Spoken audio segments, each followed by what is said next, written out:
Cerita dibuka ketika pria polos dan lupa ingatan dikirim ke suatu dunia. Seorang gadis bernama Kokoro mendapatkan tugas untuk menemui dan melayani pria tersebut. Kokoro akan memenuhi sebuah ramalan dari perempuan misterius bernama Ames. Ketika sampai di tempat tujuan, Kokoro menemukan tuannya yang sedang diserang oleh binatang buas. Dia pun menyelamatkannya, kemudian bilang akan menjadi pelayan setianya. Setelah memperkenalkan diri, Kokoro menanyakan nama pria itu. Kemudian dia bilang bahwa namanya adalah Yuki. Kokoro terlihat senang karena Yuki merupakan tuan yang harus dia layani. Berdasarkan dari ramalan, saat ini Yuki sedang dalam kondisi amnesia. Meskipun sedang mengalami amnesia, tapi Yuki bisa sedikit lebih tenang karena Kokoro akan menjadi pemandunya. Tak lama setelah itu, mereka kembali diserang oleh binatang buas. Kokoro sempat beranggapan kalau binatang buas itu merupakan lawan yang cocok untuk diserang. Dia percaya jika semakin banyak pengalaman, maka kekuatannya akan meningkat dengan pesat. Yuki pun mencoba menyerang monster itu sendirian.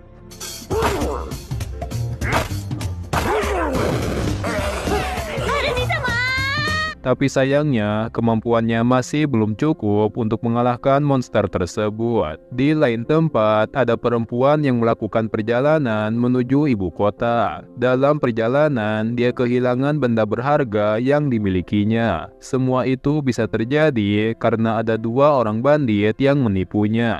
Yuki dan Kokoro sedang berada di ibu kota. Di sana merupakan tempat bagi manusia dan berbagai ras lain manusia hidup berdampingan. Awalnya, mereka berencana akan beristirahat di penginapan. Tapi karena tidak memiliki banyak uang, maka sementara Yuki dan Kokoro beristirahat di tempat terbuka.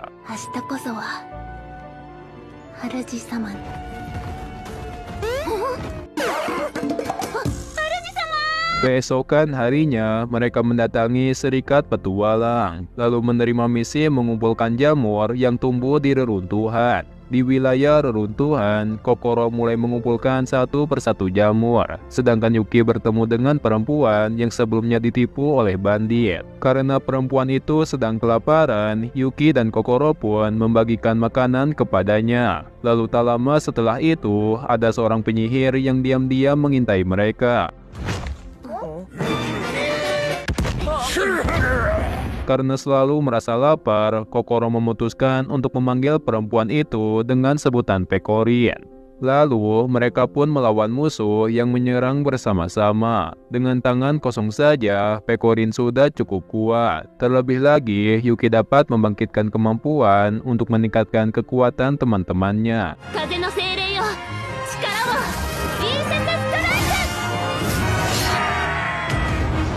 Keesokan harinya, Yuki dan Kokoro bertemu dengan Pekorin yang sedang ikut kontes makan. Dia berhasil menarik perhatian banyak orang karena sudah menghabiskan banyak makanan tapi tidak pernah merasa kenyang. Di antara para penonton, ternyata ada seseorang yang sedang memegang pedang Pekorin. Di saat mereka bertiga mengejarnya, mereka malah berhadapan dengan seekor monster yang sedang dikendalikan. Dengan kemampuan tangan kosongnya, Pekorin dapat menghempaskan monster itu hingga mengenai seseorang. Seorang perempuan tidak sadarkan diri karena tertimpa monster tersebut. Perempuan itu bernama Kyaru. Ketika Kyaru terbangun, dia dirawat oleh Pekorin. Pekorin juga memberinya makanan yang baru saja matang. Ketika Kyaru diberi makanan, dia terlihat tidak senang. Dia malah marah-marah karena tidak bisa memakan makanan panas. Setelah kondisinya sudah membaik, Kyaru pun memutuskan untuk pergi ke suatu tempat. Di saat yang sama, Kyaru bertemu dengan pencuri yang sedang dicari oleh Pekorin. Tapi pencuri itu malah dibawa oleh seekor naga yang kebetulan lewat di dekat ibu kota. Setelah melihat hal itu, Kyaru berencana akan memanfaatkan kejadian tersebut.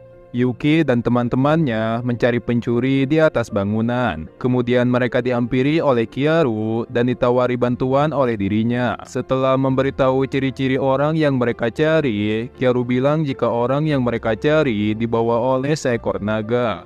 Selain memberikan informasi, Kyaru juga bersedia memberikan petunjuk jalan. Lalu setelah tiba di sarang naga, Kyaru memutuskan untuk pergi ke tempat yang aman. Untuk mengambil pedang serta menyelamatkan pencuri dari naga, Yuki menjadikan dirinya sebagai umpan. Lalu dia pun dimakan naga, sehingga Kokoro harus menggunakan kekuatan sihir untuk melindunginya.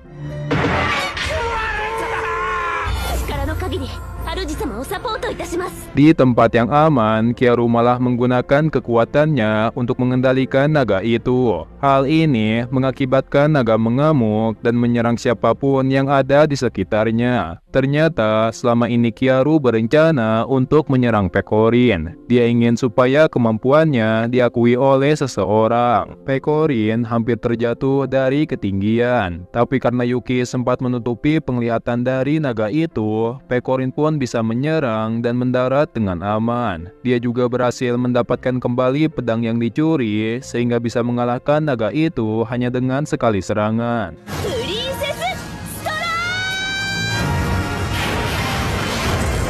Setelah berhasil mengalahkan naga, Pekorin memutuskan untuk membentuk serikat petualang. Yuki dan Kokoro menyetujui keputusannya, sedangkan Kyaru menolak bergabung dan tidak ingin menjadi bagian dari mereka. Ketika sedang sendirian, Kyaru tidak bisa menerima kekalahannya. Meski kekuatannya tidak sebanding dengan Pekorin, Kyaru masih menunggu kesempatan lain untuk bisa mengalahkannya. Selain itu, misinya untuk menghabisi Pekorin sudah dibatalkan.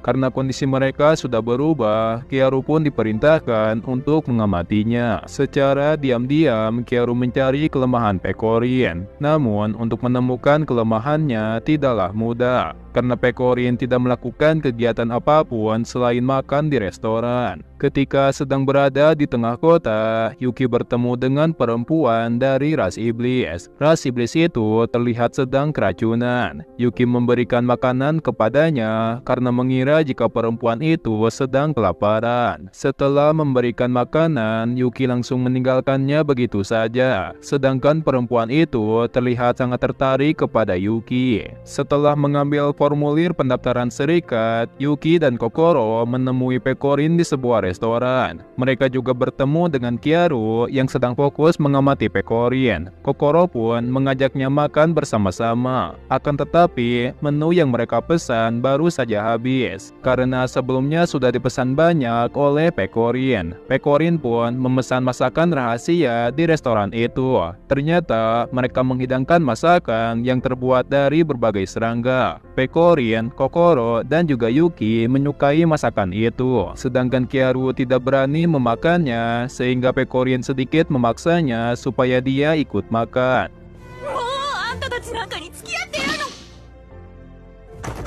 Di waktu yang sama, Kokoro meminta mereka membentuk serikat bersama-sama. Tapi Kyaru masih tidak ingin bergabung dengan serikatnya. Pada suatu hari, Pekorin bekerja di restoran itu. Kemudian ada seorang preman yang mengkomplain tentang makanan yang terbuat dari serangga. Preman itu tidak hanya berbuat kasar kepada pelanggan, tapi juga melukai pemilik restoran supaya tidak bisa membuat masakan. Untungnya, ada Pekorin yang menggantikannya. Dengan demikian, mereka bisa memberi pelajaran kepada preman itu. Setelah berkali-kali menolak ajakan dari Kokoro, pada akhirnya Kyaru setuju untuk mendirikan serikat bersama-sama.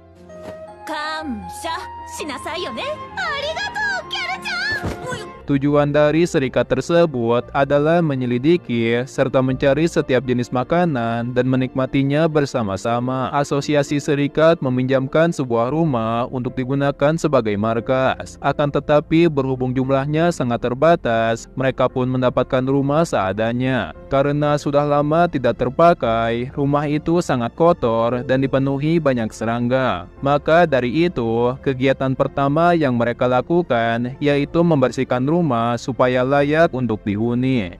Kyaru dan Yuki ditugaskan untuk membersihkan ruangan, sedangkan Pekorin dan Kokoro mempersiapkan peralatan yang dibutuhkan. Di tempat yang berbeda, Kokoro membeli banyak sekali barang belanjaan. Mengetahui hal tersebut, seseorang pun membantunya membawa barang belanjaan itu. Pelayan dari pemilik bazar yang dia kunjungi mengantarnya pulang sambil membawakan barang belanjaan. Kemudian ketika berada di tengah hutan, mereka mendapatkan sebuah masalah karena keledai yang mereka gunakan tiba-tiba kabur. Terlebih lagi, ada segerombolan bandit yang mengincarnya. Tapi semua itu bisa diatasi berkat bantuan dari salah satu ras binatang.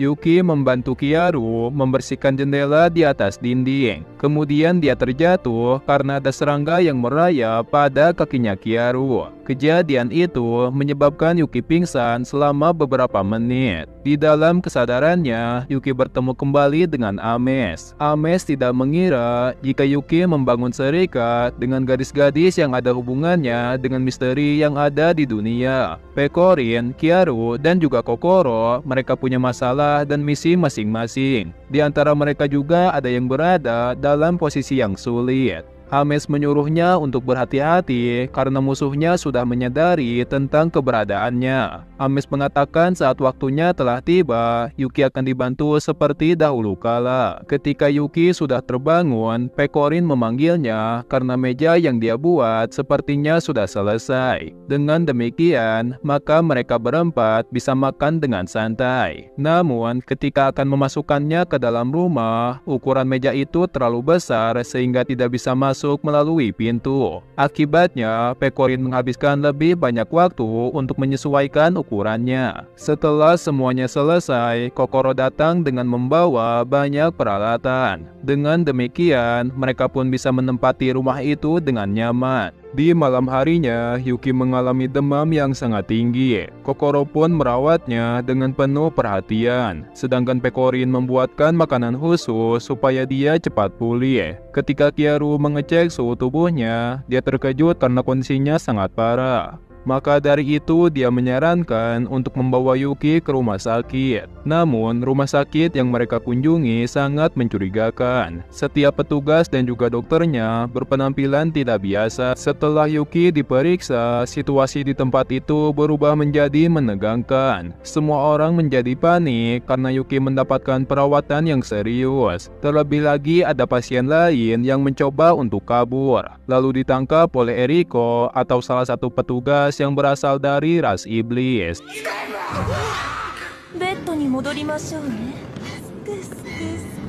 Saat menanyakan kondisi Yuki, Pekorin dan teman-temannya malah disarankan untuk pulang. Mereka tidak diizinkan untuk menjenguk Yuki. Semakin hari, Eriko semakin tergila-gila dengan Yuki. Sejak pertama kali bertemu, dia percaya jika Yuki adalah belahan jiwanya. Maka dari itu, dia pun mencarinya ke berbagai tempat, lalu mendapatkan sebuah ramalan yang mengatakan bahwa mereka akan segera bertemu. Eriko terlihat gembira karena dia akan bertemu lagi dengan Yuki. Dia tidak sadar jika dirinya sudah menyebabkan banyak masalah bagi orang-orang di sekitarnya. Kemudian di malam harinya, Eriko kembali ke markasnya, lalu bertemu lagi dengan Yuki yang masih mengalami demam tinggi.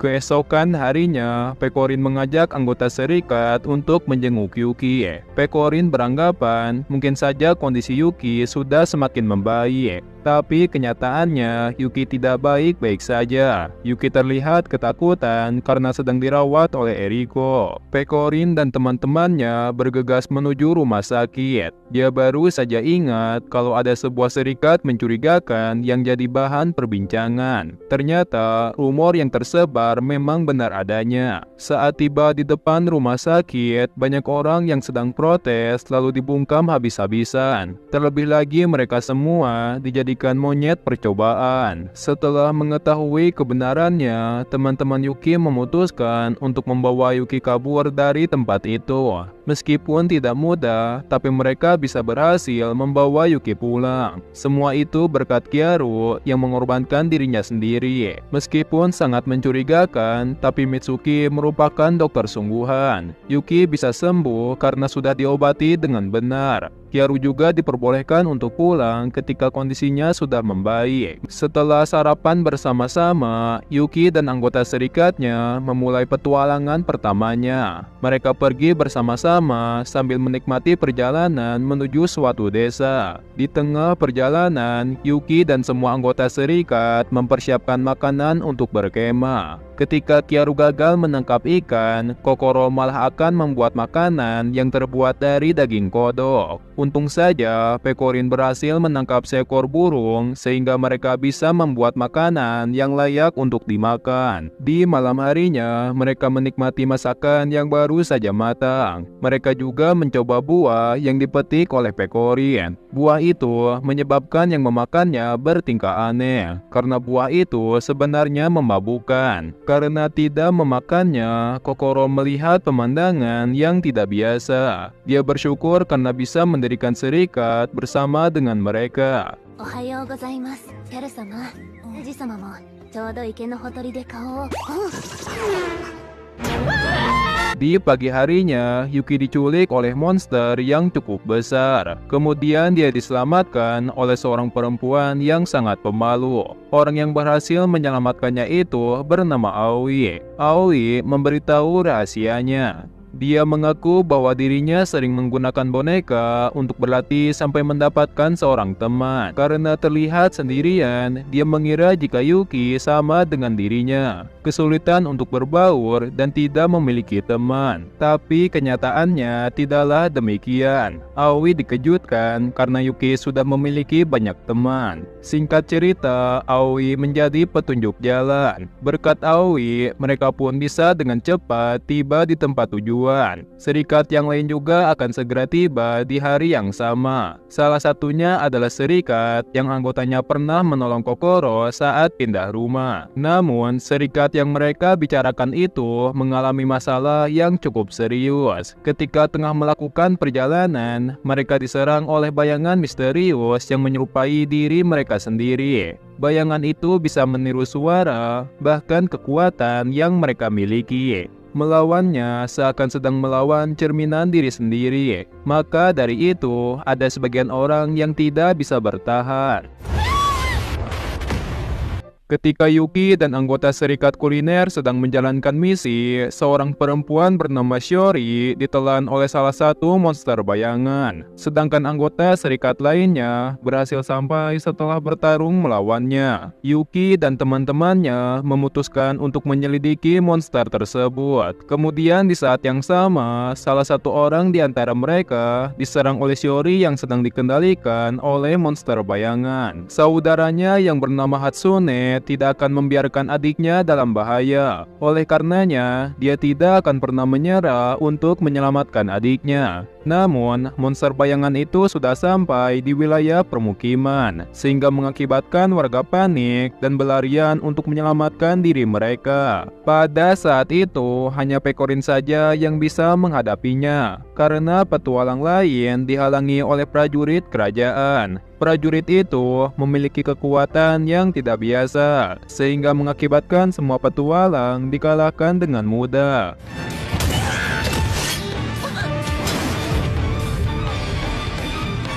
Ketika Yuki terkena serangan, Ames memanggil kesadarannya ke dalam dunia mimpi. Ames mengatakan mereka tidak akan menang melawannya. Akan tetapi, Yuki memiliki kekuatan untuk menyelamatkan teman-temannya. Membangkitkan kekuatan kesatria adalah satu-satunya cara untuk melawan Christina. Sebelum kembali ke dunia nyata, Ames bilang kepada Yuki, hanya dialah yang bisa menggunakan kekuatan itu dengan bebas. Di saat teman-temannya sudah kewalahan, Yuki terbangun lalu membangkitkan kekuatan kesatria. Dengan bangkitnya kekuatan tersebut, maka kemampuan bertarung dia dan teman-temannya menjadi lebih kuat dari sebelumnya. Namun, semua itu masih belum cukup untuk mengalahkan Christina.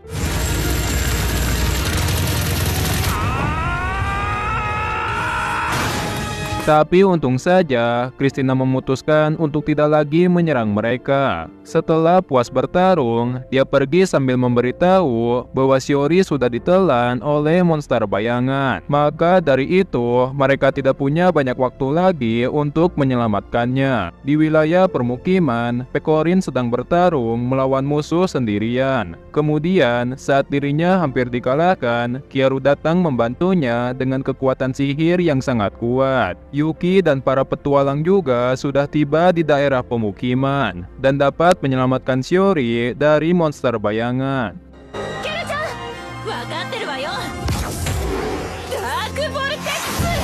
Setelah menghadapi bayangan yang menyerang, Yuki dan anggota serikatnya menyelesaikan berbagai macam misi. Salah satu misi yang mereka ambil adalah membantu petani menanam padi. Saat menjalankan misi tersebut, Kyaru protes karena selama ini mereka hanya mengambil misi untuk mendapatkan hadiah makanan. Selanjutnya dia ingin mengambil misi dengan hadiah yang berbeda. Setelah itu, mereka pun pergi mengunjungi asosiasi serikat, lalu menemukan misi yang tidak resmi untuk menjadi guru dalam mengajarkan kegiatan serikat. Ternyata ada sekelompok anak kecil yang mengajukan misi tersebut. Mereka ingin belajar tentang apa saja yang dilakukan oleh serikat sungguhan. Awalnya, Kyaru meremehkan anak-anak itu. Kemudian, setelah mendengarkan alasannya, Yuki dan teman-temannya tidak punya alasan untuk menolak. Dalam kegiatan mencari harta karun, Kyaru mencari rute aman yang dapat dilalui, sedangkan Pecorin mempersiapkan peralatan yang dibutuhkan.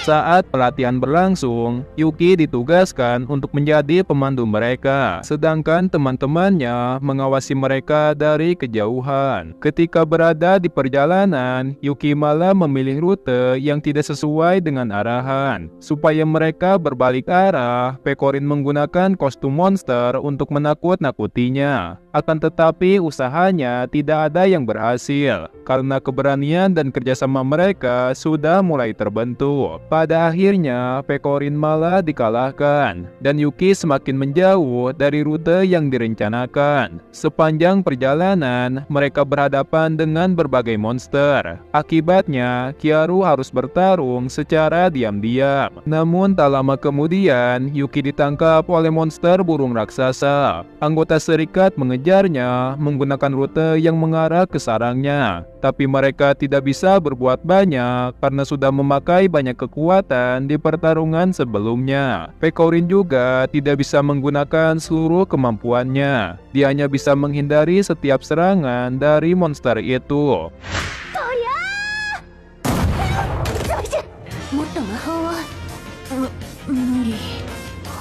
Untung saja, di saat terakhir Pecorin bisa menemukan makanan, sehingga dapat menggunakan kekuatan penuh untuk mengalahkan monster itu. Dengan demikian, maka misi mengajari petualang pemula pun berhasil diselesaikan. Setelah mendapatkan hadiah utama liburan, Kokoro dan teman-temannya berlibur ke suatu pantai. Semua anggota serikat menikmati liburan itu, sedangkan Kyaru terlihat tidak percaya diri karena tidak menyangka akan pergi ke pantai.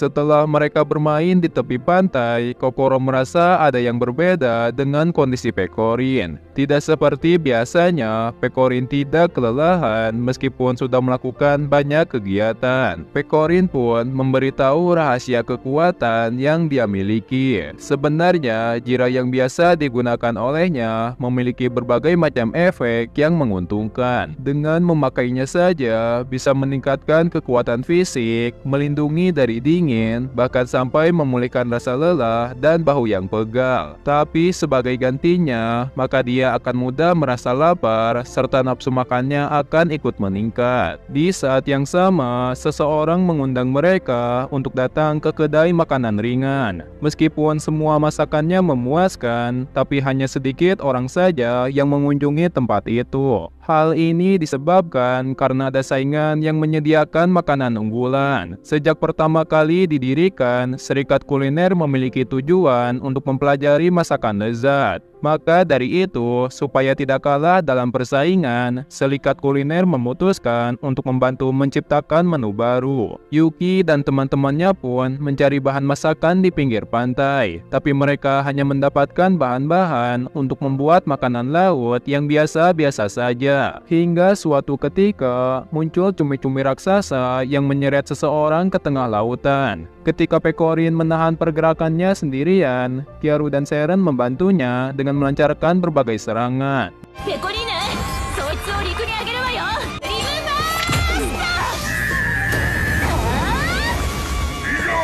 Dengan begitu, maka Kraken bisa dikalahkan dan dipindahkan ke area pantai. Lalu Kokoro mendapatkan ide untuk menggunakannya sebagai menu masakan baru. Mereka menggunakan cumi-cumi raksasa legendaris sebagai bahan dasar makanan. Akibatnya, kedai makanan yang awalnya sepi, kini menjadi ramai dan dipenuhi banyak pengunjung. Dengan begitu, maka Yuki dan teman-temannya bisa melanjutkan kembali liburannya. Kyaru mengatakan mereka bisa pergi ke pantai semuanya berkat Kokoro. Sebagai rasa terima kasih, Kyaru memberikan sejenis sihir supaya bisa menjelajah ke dasar lautan. 素晴らしい光景をたくさん目撃しております。ありがとうございます。 Setelah pergi berlibur di pantai, Serikat Kuliner kembali menjalankan kegiatan seperti biasanya. Meskipun banyak kejadian yang tidak terduga, Kokoro merasa senang karena semuanya menikmati liburan tersebut. Yuki dan Kokoro mengantarkan oleh-oleh untuk pemilik restoran. Namun, pemilik restoran sedang dalam kondisi yang tidak baik-baik saja. Dia diganggu oleh hantu pemakan puding dan disuruh untuk membuatkan puding secara terus-menerus. Kebanyakan orang tidak mengetahui hal tersebut, sedangkan Yuki langsung menyadari bahwa ada hantu yang sedang mengganggu pemilik restoran. Selain Yuki, seorang peramal yang bernama Shinobu juga mengetahui hal tersebut. Ketika Shinobu datang, hantu itu menampakkan wujudnya kepada semua orang. Shinobu kemudian meminta tolong kepada Yuki untuk ikut pergi ke rumah serikatnya. Dia mengira mungkin saja Yuki bisa membuat ambisi mereka menjadi kenyataan, yaitu membangkitkan penguasa kegelapan sang vampir legendaris. Mendengarkan perkataannya barusan membuat Kokoro merasa resah. Maka dari itu, dia memutuskan untuk segera kembali pulang. Namun, vampir yang sebelumnya dibicarakan memberikan undangan menemuinya, sehingga Yuki dan Kokoro tidak diizinkan untuk pulang. Ketika Yuki dan Kokoro menemuinya, vampir itu keluar dari kristal. Dia mengatakan bahwa namanya adalah Ilya.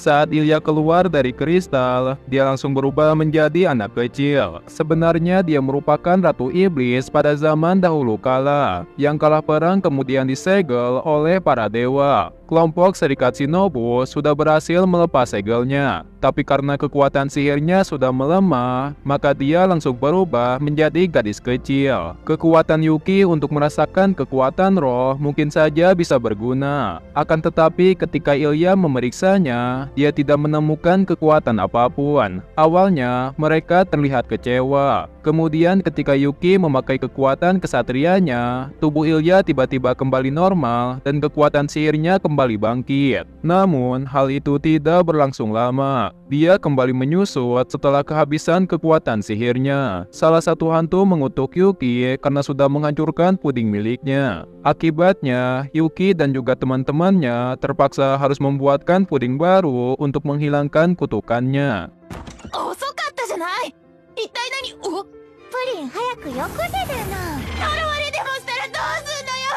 Yuki dan Kokoro sedang istirahat di suatu tempat. Karena mereka berdua terlalu dekat, Kokoro didatangi oleh adiknya Yuki. Karena sangat menyukai saudaranya, maka dia tidak dapat membiarkan Yuki berdekatan dengan gadis tanpa sepengetahuannya. Untung saja ada kakaknya yang bisa menenangkan adiknya, sehingga mereka bisa melanjutkan pembicaraan dengan kepala dingin. Shizuru bilang kepada Kokoro bahwa Rinon dan juga dirinya adalah saudaranya Yuki. Kemudian setelah mereka berkenalan, tiba-tiba saja Yuki menghilang tanpa meninggalkan jejak. Shizuru menjelaskan mengatakan bahwa saat ini banyak orang yang tiba-tiba menghilang. Karena khawatir dengan keadaan adiknya, dia pun memutuskan untuk berpencar mencarinya. Saat Kokoro menjelaskan situasinya kepada Pekorin, mereka mendapatkan sebuah petunjuk dari seseorang. Akan tetapi, dia bukanlah Yuki, melainkan salah satu preman yang sudah sering berurusan dengan mereka. Pada akhirnya, mereka bertemu lagi dengan Yuki. Sebenarnya, dia mengunjungi markas serikat untuk mencari bahan langka yang dapat digunakan untuk memperbaiki boneka milik Kyaru. Kemunculan monster di suatu tempat menyebabkan bahan makanan tidak bisa dikirim dan menjadi sangat langka. Hal ini tentu saja menjadi permasalahan yang serius. Maka dari itu, Pekorin memutuskan untuk mengambil misi yang ada hubungannya dengan monster tersebut. Dia berencana akan melakukannya meskipun peringkat misi itu sangat sulit untuk diselesaikan.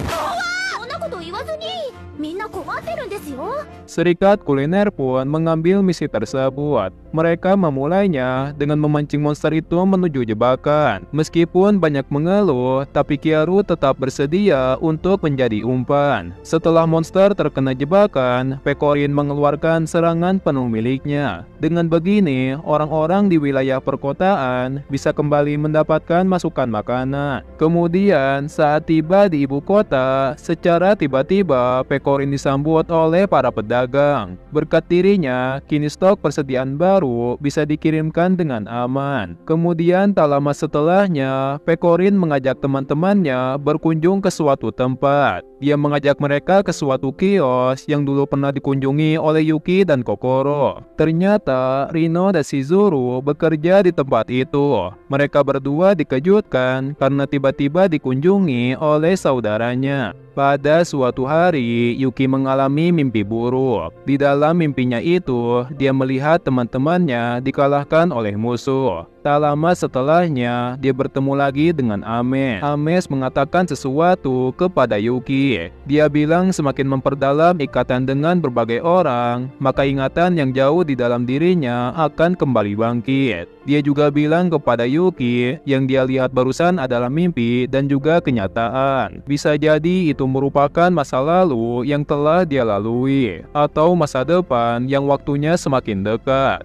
Pada saat itu, Ames hanya bisa mempercayakan semuanya kepada Yuki. Ketika Kyaru berjalan di tengah kota, tiba-tiba muncul monster bayangan lalu menyerang semua orang. Monster bayangan kali ini sangat berbeda dengan biasanya. Selain berukuran besar, kekuatannya juga tidak bisa diremehkan. Pekorin menghadapinya sendirian. Lalu ketika dia melancarkan serangan, monster itu malah berubah menjadi lebih kuat. Sambil melindungi Kyaru, Pekorin terkena serangan secara terus-menerus. Dia juga memberikan sebagian perlengkapannya supaya Kyaru tidak terluka. 何勝手なことしてんのよ。私はこんなのペコリー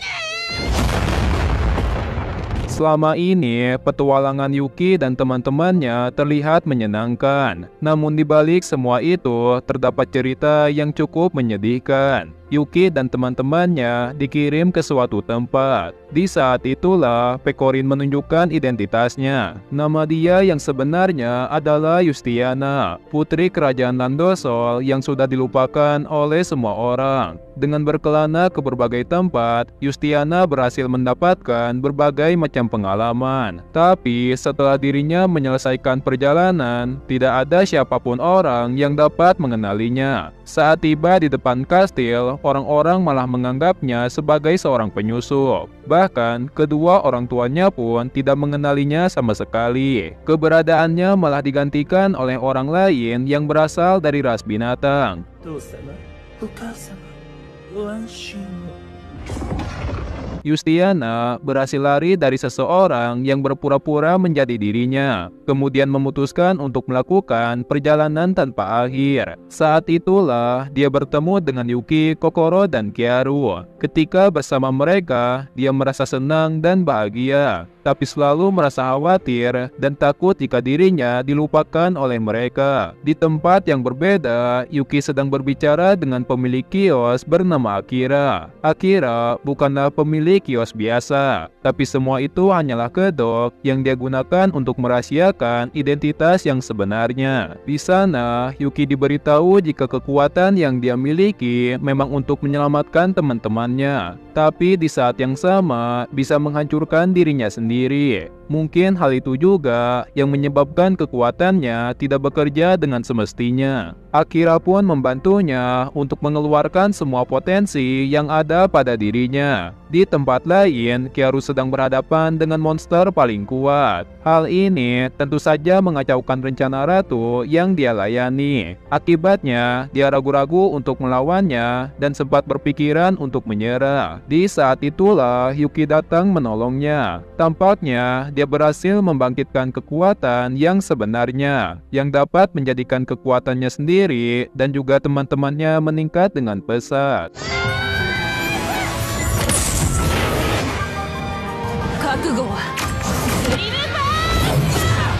Dengan begini, maka mereka berempat bisa melakukan berbagai serangan yang sangat kuat, sehingga pada akhirnya Yuki bisa mengalahkan monster tersebut. Dengan demikian, maka alur cerita dari anime Princess Connect Redrive Season 1 pun berakhir. Cerita dilanjutkan ketika Yuki dan teman-temannya sedang sarapan pagi bersama-sama. Kemudian Kokoro menunjukkan sebuah peta yang dia dapatkan dari Karin. Peta tersebut menunjukkan arah ke suatu tempat yang disebut tetesan air laut. Menurut perkataan Karin, di sana ada bumbu legendaris yang mungkin bisa berguna untuk mereka. Setelah mendengar hal tersebut, Pekorin bersikeras ingin pergi ke sana. Meskipun Kyaru menolaknya, dia berhasil meyakinkan semuanya untuk berpetualang ke tempat tersebut. Awalnya, perjalanan mereka terlihat baik-baik saja. Namun, saat tiba di wilayah hutan karang, mereka baru menyadari kalau mereka itu sedang tersesat. Kyaru yang sudah kelaparan sudah tidak sanggup lagi untuk berjalan. Maka dari itu, untuk meringankan penderitaan teman-temannya, Kokoro memutuskan untuk merawatnya, sedangkan Yuki dan Pekorin pergi mencari makanan. Ketika mencari makanan, Yuki sempat digigit oleh anjing liar. Lalu anjing itu lari ketakutan karena Pekorin berniat untuk memakannya. Kemudian Yuki mendapatkan ide brilian untuk menangkap buruan. Dengan membuat lubang dan menjadikan dirinya sebagai umpan, dia menangkap sesuatu untuk dijadikan makanan. Tanpa berpikir panjang, Pekorin memasak buruan tersebut dan membagikannya kepada teman-temannya. Karena rasanya sangat enak, tidak ada satupun dari mereka yang merasa aneh dengan daging itu. Namun saat sekumpulan monster menghampirinya, Kyaru mulai menyadari kalau daging yang mereka makan itu adalah daging monster. Yuki dan yang lainnya bersiap untuk melawan, tapi tubuh mereka langsung mati rasa karena racun dari daging itu bereaksi. Mereka hampir saja mati dengan cara yang bodoh. Tapi untung saja semuanya baik-baik saja karena ada seorang kakek-kakek datang menyelamatkan mereka. Setelah efek racunnya sudah hilang, Kokoro memberitahu tujuan dari perjalanannya. Sebagai mantan petualang, kakek itu mengetahui tempat yang mereka tuju. Makanya dia bersedia mengantar mereka untuk mendapatkan peta yang lebih jelas. Namun saat Kyaru memeriksa petanya, tiba-tiba muncul monster hantu yang berwujud petualang. Setelah dicari tahu, ternyata monster itu adalah teman dari sang kakek. Kakek itu sengaja membawa mereka ke sana supaya bisa dimurnikan. Setelah proses pemurnian selesai, mereka melanjutkan petualangan menuju tempat tujuan. Sayangnya di sana tidak ada bumbu legendaris seperti yang diceritakan. Pada akhirnya mereka terpaksa pulang dengan tangan kosong. Kelompok Yuki baru saja menjalankan misi mencari Sutra Pelangi. Kemudian di saat Kokoro dan Pekorin sibuk mencuci, Kyaru diam-diam menemui Mana yang saat ini mengambil alih kekuasaan di kerajaan Landosol. Sebagai bawahannya, Kyaru diminta untuk melapor setiap hal yang dilakukan oleh putri yang asli. Tapi karena sebelumnya dia telah menghalangi rencananya, maka Kyaru tidak berani untuk membicarakannya. Sementara itu di tempat yang berbeda, Yuki sedang mengirimkan Sutra Pelangi kepada kliennya. Pada saat yang sama, Pekorin dan Kokoro juga sedang menuju ke sana. Saat di perjalanan, ada beberapa orang yang berterima kasih kepada mereka. Orang itu bisa menghabiskan waktu bersama dengan keluarganya berkat Pekorin dan teman-temannya yang sudah melindungi kota. Mengenai Pekorin yang sebenarnya adalah Putri Yustiana, Kokoro belum bisa memberitahu kepada yang lainnya. Karena mereka adalah teman berharga, Pekorin meminta Kokoro supaya menunggu sampai waktunya tiba. Kemudian saat Kyaru tiba di rumah kuil milik Carmina, dia dibuat terkejut karena teman-temannya memakai kostum yang imut. Sebagai anggota serikat idol, Sumugi tidak tahan ingin menjadikan mereka sebagai model untuk mencoba kostum barunya. Di malam harinya, Kyaru menyelinap keluar rumah. Kemudian saat berada di istana, dia bertemu dengan Christina yang sama-sama diberi perintah oleh atasan mereka. Kemudian di hari selanjutnya, Pekorin mengajak Kyaru untuk menonton konser bersama-sama. Namun, Kyaru segera menolaknya sambil memberi alasan akan mengerjakan urusan yang lain. Kyaru sebenarnya peduli pada teman-temannya. Mengingat dia adalah seorang mata-mata, maka dia tidak ingin mengabaikan perintah dari atasannya. Karena sering ada monster saat konser berlangsung, maka grup idol Carmina memiliki konsep yaitu menari, bernyanyi, dan bertarung. Selain bernyanyi untuk menyebarkan kebahagiaan, mereka juga ingin bertarung untuk melindungi penggemarnya. Namun, konser kali ini sedikit berbeda dengan sebelumnya. Ketika konser sedang berlangsung, secara diam-diam, Kyaru dan Christina sedang bertarung melawan Shadow yang muncul di balik keramaian. Semua itu dilakukan untuk mengatasi shadow liar yang membangkang terhadap atasannya. Berkat mereka berdua, konser itu berjalan lancar. Namun, Kyaru tampak kesepian karena tidak bersama dengan teman-temannya. Kyaru yang terlihat kesepian setelah menyelesaikan tugasnya, kemudian di malam harinya dijemput oleh Yuki dan yang lainnya. Setelah bersih-bersih rumah, Pekorin dan Kyaru bersantai sambil menunggu Yuki dan Kokoro kembali. Sementara Yuki yang sedang berada di pasar, secara kebetulan bertemu dengan kenalan lamanya yang bernama Aoi. Baru-baru ini, Aoi pindah ke akademi perempuan di sekitar wilayah Randosol. Akademi tersebut tidak bermasalah. Namun, meskipun sudah cukup lama sekolah di sana, tapi sampai saat ini dia belum bisa menyapa orang dengan benar.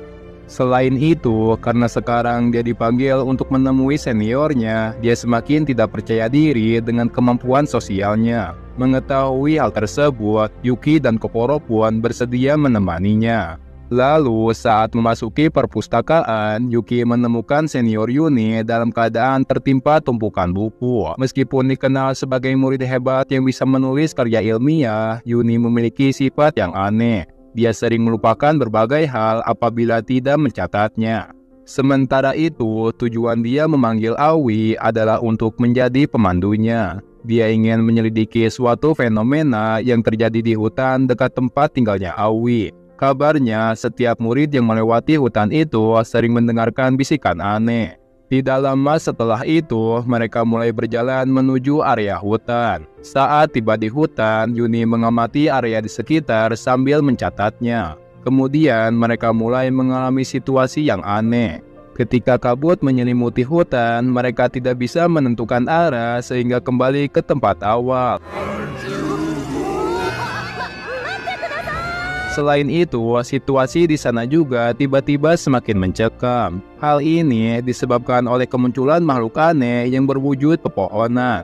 Saat itu, mereka tidak punya pilihan lain selain kabur kemana saja. Kemudian, satu persatu dari mereka mulai menghilang tanpa menyisakan jejak. Namun, semua itu terjadi bukan karena hal mistis, melainkan ulah Aoi yang tidak ingin rahasianya terbongkar.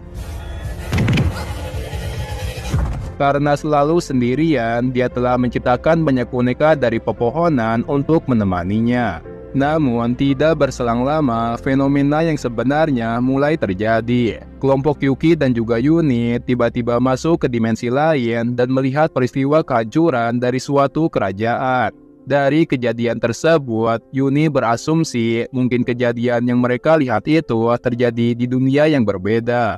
Untuk mencari kebenarannya, maka mulai saat ini dia memutuskan akan menjadi seorang arkeolog. Ketika sedang tertidur, Yuki mendapatkan sedikit ingatan yang hilang. Saat itu, dia berhadapan dengan musuh kuat yang mampu menghancurkan lingkungan sekitar dalam sekali serang. Beberapa saat setelah itu, Yuki dan teman-temannya mengambil misi berpetualang ke Pulau Monster. Pecorin sengaja mengambil misi di tempat tersebut demi mendapatkan daging berukuran besar. Namun karena tidak melakukan persiapan yang matang, mereka malah kelaparan dan tidak punya tenaga untuk melawan monster. Sedangkan monster yang dihadapinya itu sangat besar dan sulit untuk dikalahkan. Untungnya ada ras manusia setengah hewan yang menyelamatkan mereka. Itu adalah Makoto dan teman-temannya yang berasal dari Geokawan. Sebagai balas budi karena sudah menyelamatkannya, Pecorin memasak daging monster yang baru saja dikalahkan. Meskipun awalnya terlihat menjijikan, tapi setelah mencobanya, mereka semua menyukainya. Pada hari selanjutnya, Kasumi menunjukkan lokasi di mana para Shadow berada. Sebagai seorang detektif, dia ingin sekali mendapatkan sampelnya untuk diselidiki lebih lanjut. Ketika mereka berpencar melakukan pencarian, Yuki menemukan sekumpulan Shadow yang ingin menyerangnya. Mengetahui hal tersebut, yang lainnya segera berkumpul untuk melawan Shadow itu.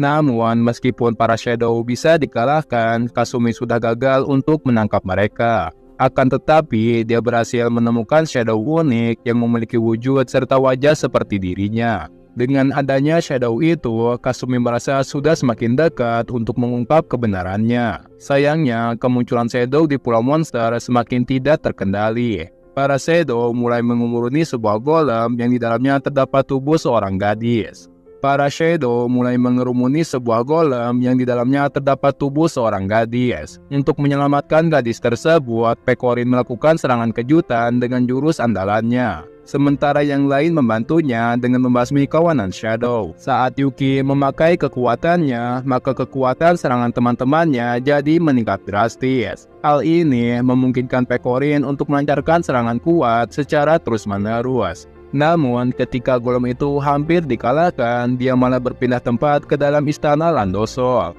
Pecorin yang sedang berada di istana berhadapan langsung dengan Mana. Saat itu, Mana mencoba memprovokasinya dengan mengucapkan hal yang tidak ingin didengar olehnya. Sementara itu, di tempat lain, Kiri sedang diincar oleh Shadow. Lalu, ketika Yuki menggenggam tangannya, kesadarannya langsung berpindah menuju dimensi lain. Di sana, Ames menjelaskan kalau keberadaan Shadow itu sama seperti virus. Oleh karenanya, mereka harus melawan dengan sistem kekebalan yang ada di dunia itu. Setelah menyampaikan hal tersebut, Yuki dipindahkan lagi ke pertempuran. Pada saat yang sama, Pecorin masih ada di dalam istana. Setelah merebut keberadaannya sebagai Putri Yustiana, Mana membuat Pecorin menunjukkan ekspresi putus asa karena dia mengatakan keberadaannya akan dilupakan oleh teman-temannya lagi. Di sisi lain, Yuki dan yang lainnya sedang memancing para Shadow ke suatu tempat. Namun, usaha mereka tidak berhasil karena sistem di dunia itu tidak mengizinkan kehadiran Kiri. Dengan mengerahkan seluruh kekuatan, Yuki berusaha mempertahankannya.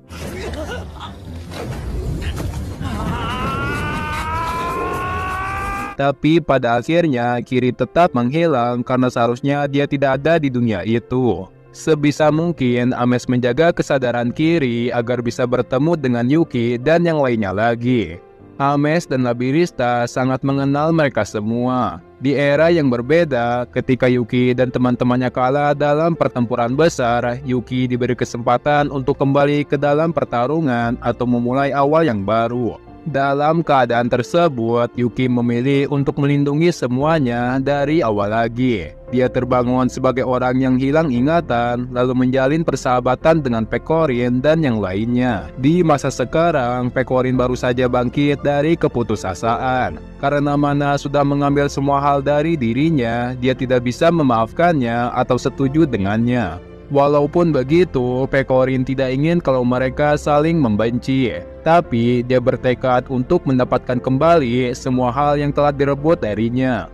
Menanggapi hal tersebut, Mana memilih untuk mengembalikan Pecorin ke dalam pertarungan. Dia ingin Pecorin mempererat ikatan dengan teman-temannya, sehingga suatu saat dia bisa membuatnya putus asa. Belakangan ini, muncul kesatria misterius yang suka menyerang orang lain. Kemunculannya sangat meresahkan warga, sehingga hampir semua orang sering membicarakannya. Monika adalah salah satu mata-mata yang berasal dari negeri tetangga. Selama berada di sana, selalu aja ada masalah yang menghambat pekerjaannya. Semua itu disebabkan oleh ulah temannya yang sudah terlalu melenceng.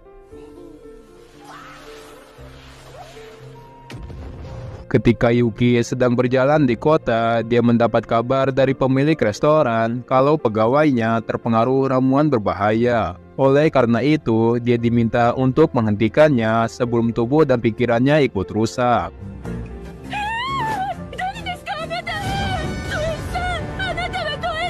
Pada malam harinya, kesatria yang belakangan ini dibicarakan mulai menyerang warga. Kemudian, kapten kesatria kerajaan melawannya sampai kesatria Jira itu mundur dan tidak menyerang warga selama semalaman.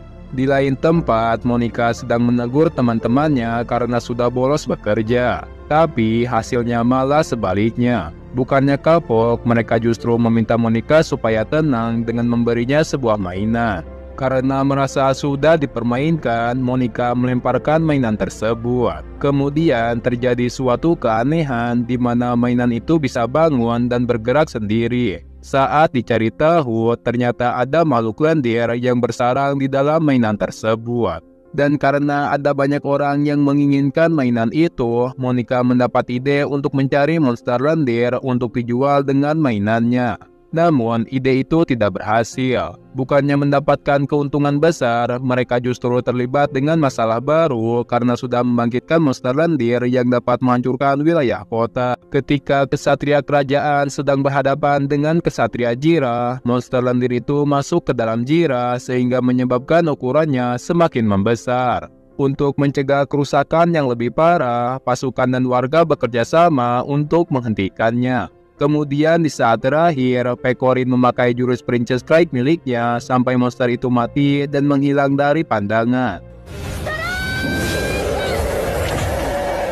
Yuki dan teman-temannya baru saja menyelesaikan pekerjaan. Kemudian saat mereka akan pergi ke kedai makanan, mereka bertemu dengan anak cewek yang sedang dikejar lebah. Anak cewek itu adalah Ayane dan Kurumi. Mereka baru saja mencari madu segar tapi gagal mendapatkannya. Mumpung masih ada di sana, Pekorin pun mengajak mereka untuk makan bersama. Lalu saat di perjalanan, mereka bertemu dengan Chika. Saat itu, Chika baru saja keluar dari area hutan dengan kondisi hilang ingatan. Karena kondisinya sedang tidak baik-baik saja, mereka segera membawanya dan merawatnya di dalam kedai. Kokoro sudah menyembuhkannya menggunakan sihir penyembuh, tapi dia belum bisa bangun karena kondisi mentalnya belum membaik. Tidak lama setelah itu, Kurumi tiba-tiba bertingkah aneh seperti orang yang sedang kesurupan. Saat bersamaan, Chika juga mulai terbangun lalu menghabiskan makanan yang ada di kedai.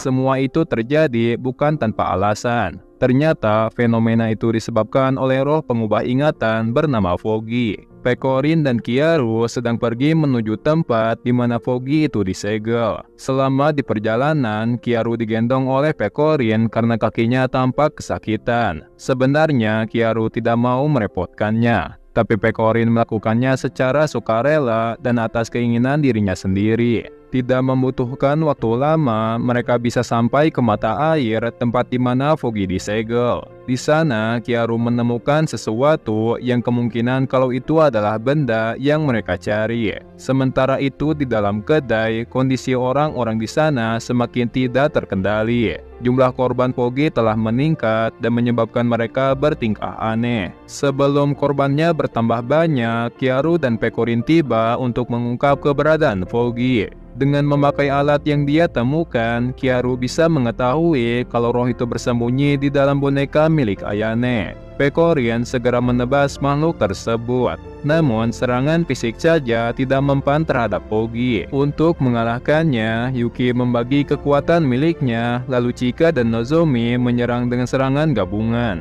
Di saat Pekorin dan yang lainnya sedang memanen padi, Kokoro diam-diam membuat banyak surat dan mengirimkannya ke kantor pos. Ketika berada di kantor pos, dia bertemu dengan Misaki dan Sujuna yang terlihat ragu-ragu mengirimkan surat. Kemudian saat suratnya dimasukkan ke dalam kotak, tiba-tiba datang sekumpulan perampok yang menjarah tempat tersebut. Selain mencuri uang dan barang berharga, mereka juga mengambil surat yang ada di tempat itu. Melihat suratnya dicuri, Misaki dan Sujuna tidak tinggal diam. Bersama dengan Kokoro, mereka pergi ke markas perampok untuk mengambil kembali surat yang dicuri. Kemudian, ketika berada di depan markas perampok, Misaki mencoba menggoda mereka. Namun, dia malah dianggap sebagai bocah yang aneh sehingga mereka mengurungnya di dalam gudang. Di lain tempat, Yuki dan Pekorin sedang memikirkan sesuatu. Saat itu, Yuki bertekad untuk melindungi teman-temannya. Sedangkan Pekorin takut ditinggalkan oleh temannya apabila dia mengungkapkan identitas aslinya. Kokoro mendapatkan ide untuk menyusup ke markas perampok. Dengan menggunakan asap tebal, dia bisa mengecoh para perampok dan berhasil mendapatkan kembali surat yang dicuri. Namun, situasi mereka sama sekali belum aman. Setelah menyadari ada penyusup, para perampok itu langsung bergerak untuk menangkap mereka. Sujuna mencoba menyerang perampok itu. Sayangnya, serangan itu tidak berpengaruh dan justru membuat mereka semakin marah. Tapi untung saja, kesatria segera datang menolongnya. Mereka bisa mengamankan semua perampok dan mengembalikan semua barang yang dicuri. Dengan begitu, maka Kokoro bisa mengirimkan surat sesuai dengan tujuannya. Pada hari selanjutnya, Pekorin kembali memanen padi. Karena kekurangan tenaga kerja, Kyaru tidak yakin mereka bisa menyelesaikannya tepat waktu. Kemudian, tiba-tiba semua orang datang untuk membantunya. Ternyata, mereka telah menerima undangan dari Kokoro melalui surat yang dia kirim. Kedatangan mereka membuat Pekorin terharu. Dia merasa sangat bahagia karena ternyata ada banyak orang yang sangat memperdulikannya. Pekorin sudah bertekad untuk memberitahu Kyaru kalau dia itu Putri Yustiana. Namun, dia mengalami kesulitan saat akan memberitahunya. Selain itu, Kyaru juga tidak punya banyak waktu karena ingin segera menemui Mana. Kemudian, ketika berada di istana, Kyaru menemani Mana dan menyediakan makanan untuknya.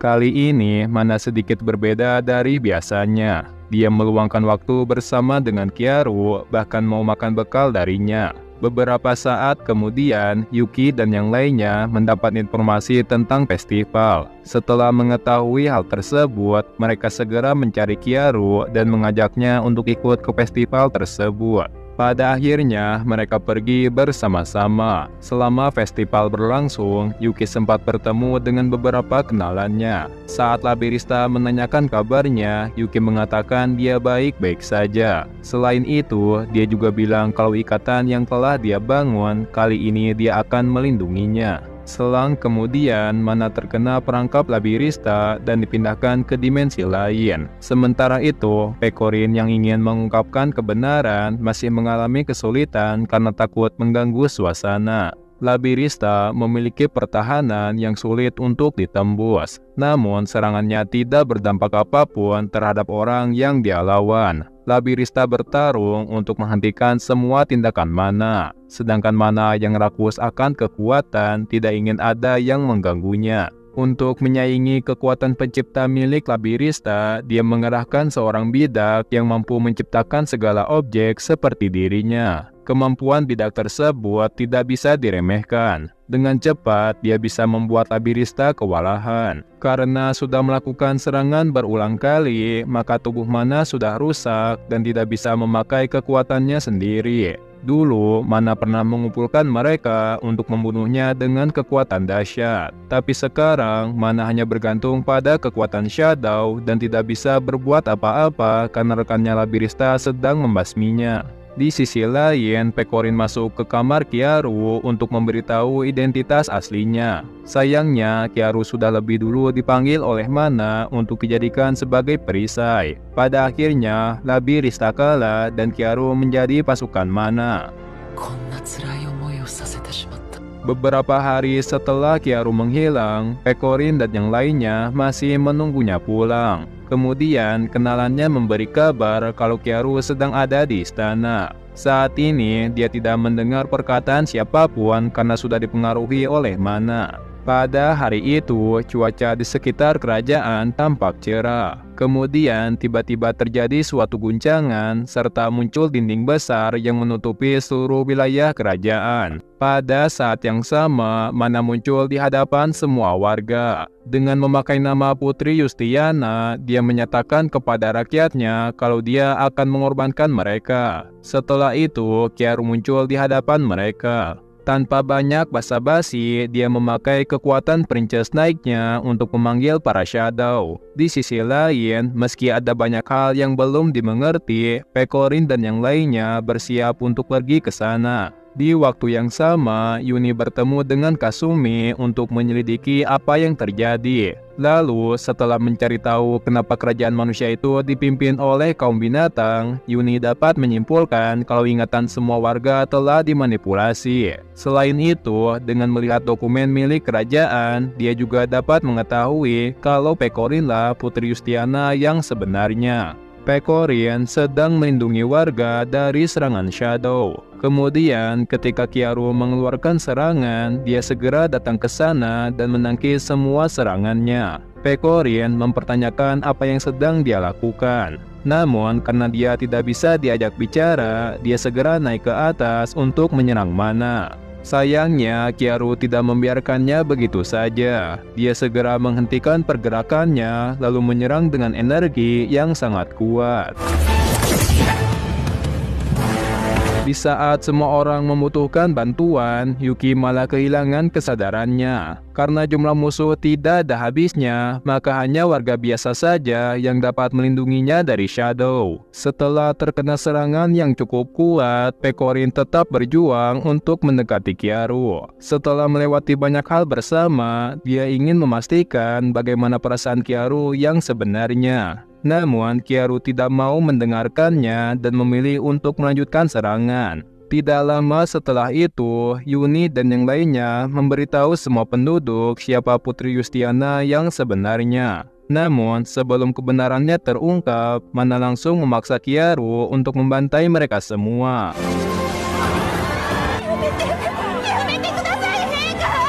Melihat temannya menderita, membuat Pecorin tak tinggal diam. Dengan mengatakan kalau dia itu Yustiana, dia menyatakan akan merebut kembali kerajaannya. Kapten Kesatria Istana Naigmar sudah dikendalikan oleh Mana. Karena pikirannya sudah dikendalikan, dia bukannya melindungi warga, tapi malah menyerang orang yang seharusnya menjadi tuannya. Demi mendapat informasi yang diinginkan, Eriko dengan kelompoknya menerima tugas untuk membebaskan tubuh asli Neneka. Namun, sepertinya tugas itu akan sulit karena ada seseorang yang menghalanginya. Tapi, sebagai orang yang tergila-gila dengan pertarungan, Erika dan kelompoknya malah semakin bersemangat. Dengan bersenjatakan kapak besar, Erika ingin sekali menancapkannya ke dahi orang yang dia lawan. Di tempat yang berbeda, Kokoro dan yang lainnya sedang mati-matian kabur dari Shadow dan juga monster. Pada saat yang sama, Ames berhasil menghubungi Kokoro dan memberikan kunci supaya bisa membantu Yuki bangkit. Sementara itu, Pecorin masih bertarung melawan Naigmar. Sebagai kesatria terkuat di kerajaan, Naigmar membuat Pecorin kewalahan dan tidak berdaya di hadapannya. Sebagai salah satu anggota Seven Crown, Regina sangat sulit dikalahkan. Dia memiliki kemampuan menghindar yang mutlak dan juga serangan yang sangat kuat. Di saat Erika sudah tidak bisa lagi melawan, rekannya yang lebih kuat datang membantunya. Meskipun hanya berdua, mereka mampu melukai Regina dengan senjatanya. Sayangnya, Regina masih belum bisa dikalahkan. Dia segera melakukan serangan balik yang jauh lebih kuat dari sebelumnya. Tapi tampaknya Erika lebih unggul dari lawannya. Ketika mereka sibuk bertarung, diam-diam Erika pergi ke belakang untuk membebaskan tubuh asli Neneka. Sayangnya, di atas tempat dia membebaskannya, ada muncul musuh yang lebih merepotkan. Meskipun sudah terluka parah, Pecorin tidak pernah menyerah. Berkat kegigihannya, dia berhasil mengimbangi lawannya serta menyadarkan kembali pikirannya. Kejadian ini membuat Mana putus asa. Karena Naigmar sudah berpihak pada Pecorin, dia tidak punya pilihan lain selain melawannya secara langsung. Pekorin tidak menyia-nyiakan kesempatan tersebut. Dia mengerahkan seluruh kekuatannya untuk menebas mana. Namun orang yang dia lawan itu ternyata hanya Shadow. Sementara yang asli baru saja terbangun bersamaan dengan kedatangan Yuki. あなたなのね。 Dengan adanya Yuki dan Kokoro, maka kekuatan tempur mereka semakin bertambah. Terlebih lagi, karena Kokoro sudah punya kunci, Yuki bisa menyalurkan kekuatan yang lebih besar dari biasanya. Sebelum mana menyerang, Yuki menerobos pertahanannya, lalu dilanjutkan oleh Pekorin dengan serangan Princess Raig miliknya. Namun, semua itu tidak cukup untuk menghentikannya. Dengan mengendalikan Labirista dan Neneka, Mana memanfaatkan kekuatan mereka untuk melakukan serangan balasan. Demi menolong temannya, Kyaru muncul dan menangkis serangan Mana. Setelah membuat banyak kebohongan, Kyaru merasa kalau sekarang sudah saatnya untuk berubah. Mana menganggap Kyaru sudah mengkhianatinya. Sedangkan Kyaru tidak berpikir demikian, tapi justru ingin membawanya kembali ke jalan yang benar. Namun, perkataan apapun tidak mungkin didengar oleh Mana. Dia berniat menghancurkan kerajaan beserta penduduknya dengan menjatuhkan menara raksasa. Tidak ada cara untuk menghentikan Mana yang sudah punya kekuatan Neneka dan Labirista. Tapi karena Yuki berhasil menyadarkan mereka berdua, mengalahkan Mana bukanlah hal yang sulit bagi mereka.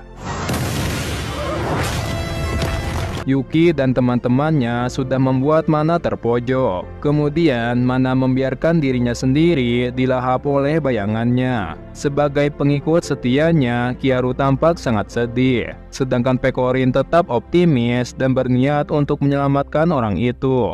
Pekorin dan teman-temannya masuk ke dalam inti Shadow. Kyaru berhasil menemukan Mana. Tapi pada saat yang sama, Yuki malah terkena serangan fatal.